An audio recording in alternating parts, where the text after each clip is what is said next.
আনন্দপুর গ্রামের এক কোণায় বাস করেন বৃদ্ধা মহিমা। বয়সের ভারে তিনি এখন আর কাজ করতে পারেন না। তার দুই মেয়ে, রূপা ছোটদের পড়ায় আর লাবণ্য সেলাইয়ের কাজ করে সংসার চালায়। ওষুধ ফুরিয়ে গেছে, একটু ফেরার পথে নিয়ে আসিস।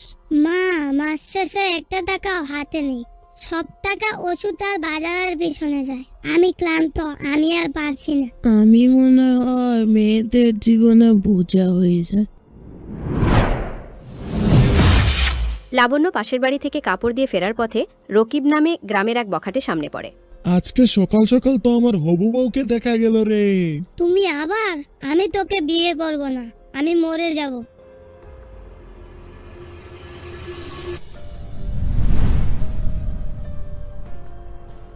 লাবণ্য কাঁদতে কাঁদতে বাড়ি ফিরে আসে। তোর জন্য রাজপুত্র খুঁজে আনবো মা, কেউ তোর ক্ষতি করতে পারবে না যতদিন আমি বেঁচে আছি। গ্রামের বিখ্যাত ব্যবসায়ী সাবের সাহেব তার দুই ছেলে আরিব ও রিয়াদের জন্য পাত্রীর খোঁজ করছেন। তিনি রূপা ও লাবণ্যের নাম শুনে প্রস্তাব পাঠান। সাবের সাহেব বললেন, আমি লাবণ্যকে রিয়াদের জন্য আর রূপাকে আরিবের জন্য পছন্দ করেছি, কিন্তু আরিব লাবণ্যকে দেখে ভালোবেসে ফেলে, আর সে বলেও ফেলে। তাহলে তো উল্টো করে দিলেই হয়, আবির লাবণ্য আর রিয়াদ রূপা। মহিমা মেয়েদের মতামত চায়। রূপা মনে মনে ক্ষুব্ধ হয়। রকিব আস্থার বিয়ের খবর শুনে মহিমার বাড়িতে হামলা করে। তুই এখনই চলে যা, না হলে পুলিশ ডাকবো। গ্রামবাসীরা জড়ো হয়ে রকিবকে তাড়িয়ে দেয়। লাবণ্য ও আরিব একসাথে সুখে সংসার শুরু করে। লাবণ্য পড়াশোনাও শুরু করে।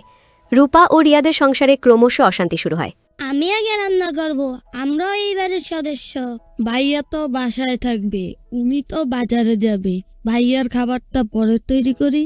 এই বাড়িতে আগে আমার খাবার হবে, রান্নাঘর কারো একার না। শুনছ, তোমার বাবার সব সম্পত্তি আবিরের নামে যাবে। আমি আলাদা বাড়ি চাই, আমি আলাদা রান্নাঘর চাই।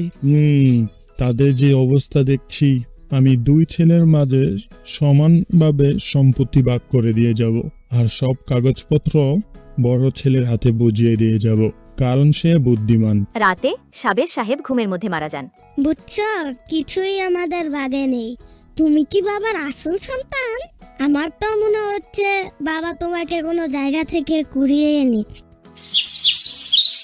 রিয়াদ, এই নাও, বাবা মারা যাওয়ার আগে এই সম্পত্তি অর্ধেক তোমার আর অর্ধেক আমার করে দিয়ে গিয়েছে। সত্যি? আমি আমার বাবাকে কত কিছু বলেছি, আমি সব কিছু শুনেছি সেদিন। এখন থেকে আমরা আলাদা থাকবো, আলাদা ব্যবসা করব। ভাইয়া, আমি ভুল করেছি, আমাকে ক্ষমা করে দাও। দেখছিস মা, হিংসা কোথায় নিয়ে গেল তোদের। মা, আমি লজ্জিত, আমরা বুঝে গেছি আমরা ভুল করেছি। আরিব ও লাবণ্য শান্তিপূর্ণ জীবনে ফিরে যায়।